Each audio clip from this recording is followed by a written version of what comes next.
ভাত দে, আমি ভাত খামু। ওই ভাত দে, ভাত দে, আমার খিদা লাগছে, ভাত দে, তোরা ভাত খামু। আচ্ছা ঠিক আছে, তুমি ভাত খাইবা, তাহলে তুমি ওই টেবিলে যাই বসো। আমি বমু না, তুই আমার ভাত দে, ভাত খামু। ওই তুই আমার ভাত দে, আমি ভাত খামু, আমি বমু না। তুমি তো এখানে দাঁড়ায় থাকলে ভাত পাবা না, তোমার ভাত খাইতে হইলে ওই টেবিলে যা বসতে হইব, আর তাহলেই তোমাকে ভাত দিবে। ও ওইখানে না বলে আমার ভাত দিব না, তাহলে আমি ওইখানে যা বইতাছি, তুই আমার ভাত দিতে ক। আচ্ছা ঠিক আছে, তাহলে তুমি ওই জায়গায় যা বসো। ও হো হো, আমি ভাত খামু। এই জন্টু, ওরে ভাত দাও, দেখো কি দিয়ে ভাত খাইতে চাই।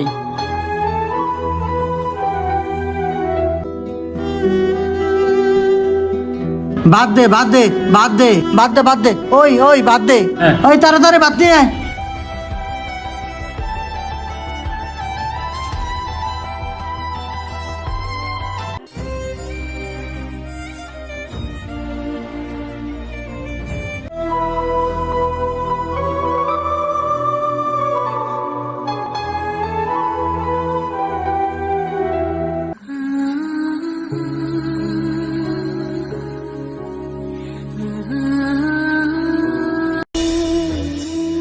এই জন্টু, ওই টেবিলে মাংস দে।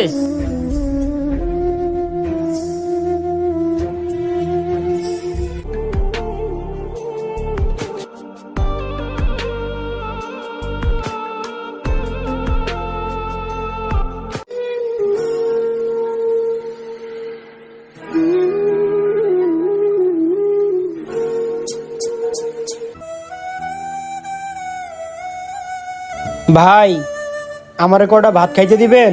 আমি ঢাকা শহরে নতুন আইছি, রাস্তায় পোলাপানে আটকায় আমার মানিব্যাগ টাকা পয়সা সব নিয়ে নিছে, আর খিদার জ্বালায় আমি মরতাছি, পকেটে একটা টাকাও নাই। কি যে করমু কিছুই বুঝতাছি না। আপনি যদি আমারে কটা ভাত খাইতে দিতেন তাহলে ভালোই হতো।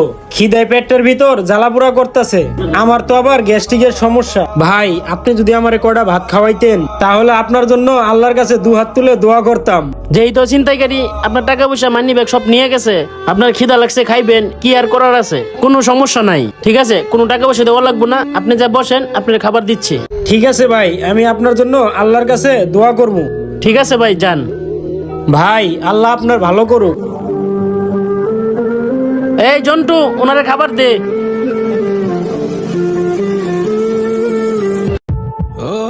কি ব্যাপার ভাইয়া, আপনি একটা কথা বলেন তো, এই পাগলটার এতগুলা খাবার ফ্রিতে খাওয়াইলেন, এটা কি ঠিক করলেন? ও তো একটা পাগল, ওর এতগুলা খাবার ফ্রিতে খাওয়াইলেন, আপনি কি ওরে চিনেন?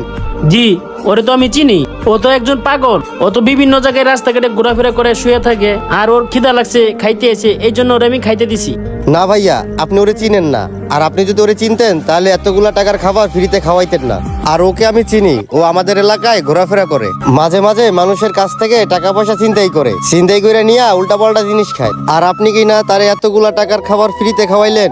ভাই শুনেন, ও নেশা করে না কি করে ওইটা আমার জানার দরকার নাই। ক্ষুধার্ত মানুষ মাঝে মাঝে আসে, কিন্তু সবসময় আসে না, আইসা বলে খামু খামু, তাই আমি খাবার খাইতে দিই। আমি তো আর খাওয়াই না, খাওয়ানোর মালিক ওই উপরওয়ালা, আমি তো মাত্র ওসিল্লা, আমার ওসিল্লাই আল্লাহ তারে খাওয়াই। আর শুনেন ভাই, ক্ষুধার্ত মানুষ সে নেশা করুক, চোর হোক, ডাকাত হোক, সে কিন্তু একজন ক্ষুধার্ত, আর ক্ষুধার্ত মানুষকে কখনো ফিরে দিতে হয় না।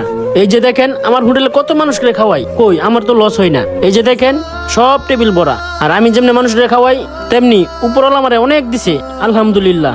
আর শুনেন, দৈনিক যদি আমার হোটেলে 500 মানুষ খায়, এর ভিতরে যদি 15-20 জনটা আমি ফ্রিতে খাওয়াই, তাহলে আমার কিছু কমে যায় না। হয়েছে কি ভাইয়া, আপনি পাশের হোটেলে যাইয়া দেখেন, ওই যে সাগরের হোটেলে 2-3 দিনের বাসি তরকারি গুলা জাল করে করে মানুষদের খাওয়াই, আর দেখেন আমার হোটেলের দৈনিকের খাবার দৈনিকই শেষ হয়ে যায়, আর আমার এখানে বাসি কোনো খাবার থাকে না।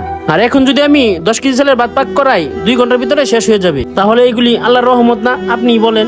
হ্যাঁ ভাই, বুঝতে পারলাম, আপনি সত্যি একজন ভালো মনের মানুষ। শুধু ভালো বললে ভুল হবে, আপনি একজন সৎ মানুষ। আপনার কথা শুনে আমি যা বুঝলাম, আপনি প্রত্যেকটা গরিব মানুষেরই সাহায্য করেন। আর একটা কথা কি জানেন, আপনি ঠিকই বলছেন, গরিব দুঃখী মানুষকে খাওয়াইলে কমে না, আরো বাড়ে।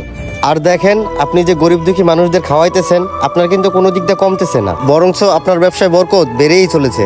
আপনার এখানে এসে আমি অনেক কিছু শিখলাম। যাই হোক, আমি মন থেকে আপনার জন্য দোয়া, আপনি যাতে আরো অনেক বড় হন। শুধু তাই না, ব্যবসা বাণিজ্য যেন আল্লাহ তাআলা অনেক বাড়াই দেয়। আজকের পর থেকে আমি আপনার মতো হওয়ার চেষ্টা করব।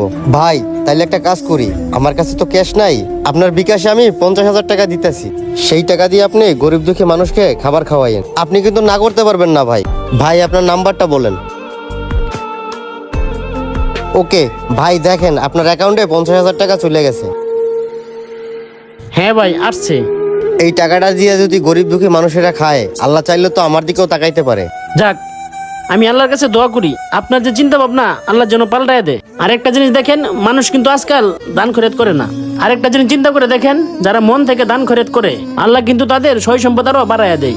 আমি আল্লাহর কাছে দোয়া করি আল্লাহ যেন আপনার সয় সম্পত্তি আরো বাড়াইয়া দেয়, কিন্তু গরিব দুঃখী অসহায় মানুষদেরকে সাহায্য করতে হবে। ঠিক আছে ভাই, আপনি ভালো থাকবেন, তাহলে আমি আসি। রিজিকের মালিক আল্লাহ, আপনি দান করলে কখনোই আপনার সম্পদ কমবে না। তো বন্ধুরা, আমাদের ভিডিওটি যদি আপনাদের কাছে ভালো লেগে থাকে অবশ্যই লাইক কমেন্ট শেয়ার করে সবাইকে দেখার সুযোগ করে দিবেন। ধন্যবাদ।